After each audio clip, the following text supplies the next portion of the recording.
एक गांव में नमक का व्यापारी रहता था। उसके पास एक गधा था। व्यापारी रोज अपने गोदाम से दुकान तक नमक ले जाने के लिए गधे का इस्तेमाल किया करता था।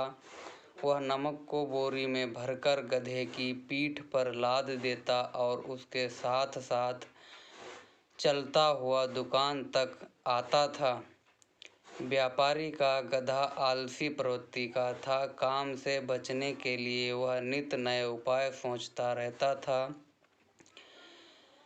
गोदाम से दुकान तक के रास्ते में एक नदी पड़ती थी, जिस पर एक छोटा पुल बना हुआ।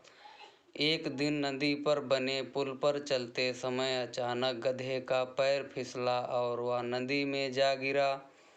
नदी के पानी से नमक की बोरी भीग गई। जब तक व्यापारी ने गधे को पानी से निकाला, तब तक बोरी में भरा बहुत सारा नमक घुल चुका था। गधा जब चलने लगा तो उसे बोरी का भार बहुत कम महसूस हुआ और वह खुश हो गया। उसने सोचा कि अपने ऊपर लदा बोझ हल्का करने का ये बहुत बढ़िया तरीका है।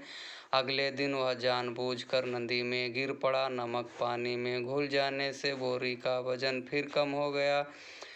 उसके बाद से वह हर रोज ऐसा करने लगा। रोज रोज गधे की ये हरकत देखकर व्यापारी उसकी चालाकी समझ गया।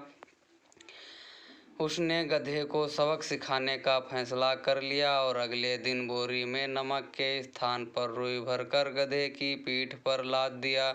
रुई हल्की थी। इसके बाद भी आलसी गधे ने सोचा क्यों न रोज की तरह नदी के पानी में गिरकर इस वजन को और कम कर लिया जाए। इसलिए वह जानबूझकर नदी में गिर पड़ा।